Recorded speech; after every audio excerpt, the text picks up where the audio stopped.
Okay,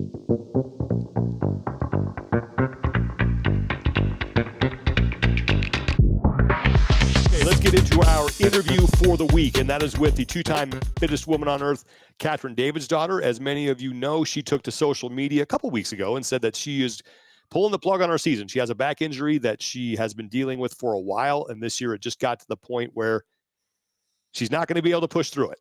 And I think I speak for a lot of people in saying I think the sport is better with Katrin there.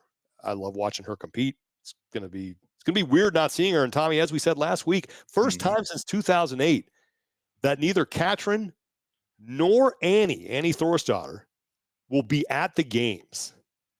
A 15-year run comes to an end, man. Amazing. And we've had years where it's been one or the other, but never have we had a year when both haven't been there.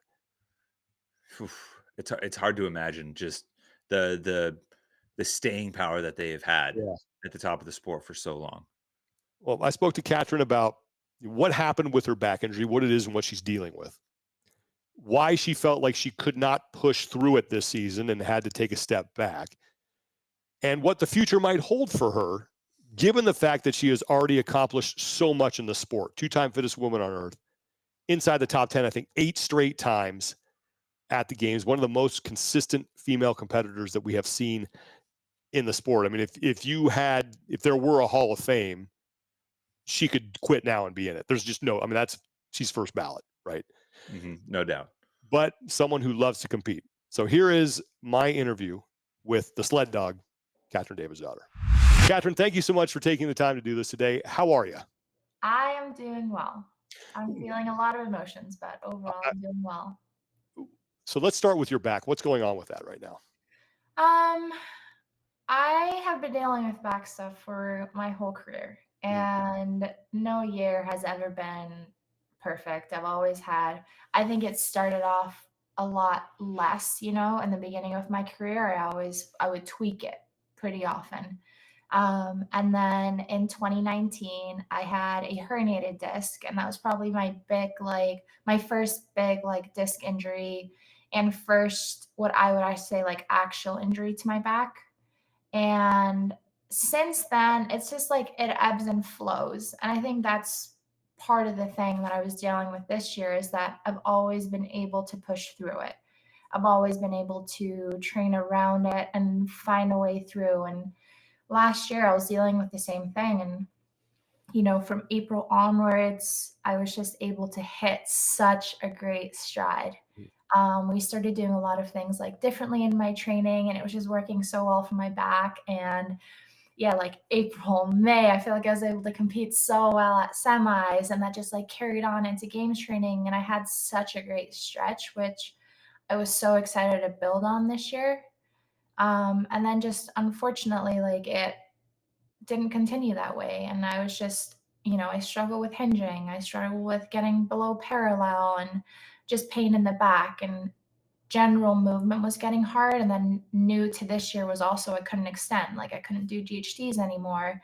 I couldn't do muscle ups. As soon as I would pop my hips to extend my back, it would just send a shooting pain through my body, and I couldn't turn over the rings. And so there are days that I physically couldn't even do muscle ups anymore. And so I think it was a lot worse than I maybe allowed myself to think it was. And I've always been able to make it through. And I think I always have it in my head of I'll be so proud when I make it through, I'll be so happy. And there's nothing my favorite time of the year is this time of the year. It's coming into semis and then games training, and games is just my absolute favorite. And I think I just wanted to make it through so that I could experience that. And then I think I was blinded by the hope of what I want it to be and not seeing the reality of the situation of right before quarterfinals, I had a really hard stretch, and there was a day I had burpee box overs, and I can't even jump over a box without bracing, and I couldn't do the muscle ups. And I don't know at what time, it's just at what time am I resilient and persistent and driven, and at what time am I being stupid. You mentioned not being able to do those burpee box jumps, but what was the moment when you knew I just can't make it through this? So It was a little over, it was about 2 weeks before quarterfinals. My last, like, hope, or what I feel like was like, okay, I hadn't lost hope. I was like, I had been seeing a doctor here, and we decided that I would get a cortisone shot. And that was where I was like, okay, like if the cortisone shot works, that should give me a 6-week runway to semifinals. Like, if I can get that great stretch, like I still had hope that I could do that. And I know cortisone shots, like I'd never had one in my back. And for some people, they're like magic. And I think I was just like holding on to hope that it was that for me. And it actually was like really bad for me. And I had a really tough week right after it. And by the next weekend, so not even a week later, my back was back to what it was before, if not even worse. And I think that's where it started to be in my head of like, I lost that week of training, which I thought would, and I kind of assumed that maybe there would be a hard week after it. Yeah, and then it just kept getting worse and I wasn't able to train. And I still was just like not able to make the decision, that I wasn't able to accept that the season was over. And I think I was still just like waiting for the workouts to come out, the quarterfinal workouts, and like maybe I could do them. And it was that Wednesday when they came out. I was like, I went to the gym and I was just going to see, okay, what does it feel like to go below parallel? Like, what does it feel like to jump over a box? And like, I could do neither. And I think that was a moment where it just like hit me of like, I don't have a season this year. And it's going to be the first year that like, I can't just push through it. And it was like a hard pill to swallow. And those days were like, yeah, it was a hard reality check. Are you planning on coming back? I always take it year by year. I think right now my like whole focus is to get my back healthy, and I don't know what that looks like. I'm talking to doctors here of like what that process is going to look like. And since making the decision of not competing, I've just been resting and I've been taking the pressure off. Like I don't have to lift. Like I'm not doing any lifting. I'm not doing any CrossFit movements that hurt my back. I'm mostly just biking. I'm doing yoga and Pilates, and I don't know if I'll get a surgery on it. If that might help, I want to get some second opinions on that. So you never know what I can do with a healthy body. And I've been doing this year by year, probably since like, 2020. I didn't know if I was going to be able to compete. And after the year, I love what I do and I decide to go again. And so an honest answer is like, I don't know. I think it's going to depend on like how the back heals. I think if I have a healthy back and I can do this well, here's my answer. I don't like participating.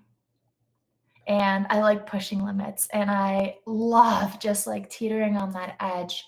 And when I feel like I've prepared in that way, I get so excited to compete and see what I can do. Like I love going up against the girls. Like they're so amazing, and it's so fun to know how hard they prepared and knowing that I'm preparing to go up against them. And that's so fun for me. And if there's a shot of doing it that way again, then I think there's a chance. But yeah, I don't think, not just to participate and keep going more years. So we'll see what happens with my back, and I'll keep you updated on that. Is it still a herniated disc? Is that still what you're dealing with? So the herniation, so I have MRIs and x-rays done, and it's not still herniated, like the herniation went back, but there's still some like slip to the left, which is compressing on a nerve. So like I have constant, my left glute, left hamstring, that's always hurting. And then my back is like, I don't know if that did any damage, if I've just like aggravated some nerves, or if it's, so the cortisone shot, we wondered if it was maybe like the joints around the back, but then the doctor thinks that the cortisone shot would have worked. So really when it didn't work, he was like, well, it's pretty telling to me that it's your discs. And so it's L5S1 is pretty much non-existent for me. And then L4, L5 is not great but looks a lot better than the one below. So, yeah, I'm just like, I'm seeing what I want to do. And I don't know if you have any experience with that. So I am talking. Yep, I do. L4, L5. Oh, There is nothing like that nerve pain. You can't get out of oh shit. Do you still have it or? No, I got the surgery 14 years ago, 13 years ago, and still good? Yep. Wow. That's amazing. That's amazing. I have been talking to some athletes who, like, unfortunately, it's a common area. Yep. To have injuries in the spine, and I've been talking to some other athletes who have similar things, and just hearing their experiences, and also just like, one of them is 12 years out from her surgery and is still going so strong. So it's another thing that I want to think about is like longevity. So, yeah, I'll keep you updated on that. Do you have no nerve pain now and your back is great? None. It's fine. Yeah. The second, I'll never forget, the second I woke up from surgery, I just went, oh, because it was gone. Like it was bad. I had it about 3 years before I did anything with it. And it was like, I could barely sit. I had a hard time sleeping. I know that nerve pain there's nothing you can do. It just, it's the worst. That is so tough. It's like everything in your life. The last question I have for you is, where do you see yourself in 5 years? In 5 years? We should go back and look at some of those answers that I gave 5 years ago. Or that's such a fun question. So in 5 years, I hope that we have a family. Mm-hmm. I really want us to have a family. I think that's the strongest longing that I have, and what life's about. I know you have your family that you love so much.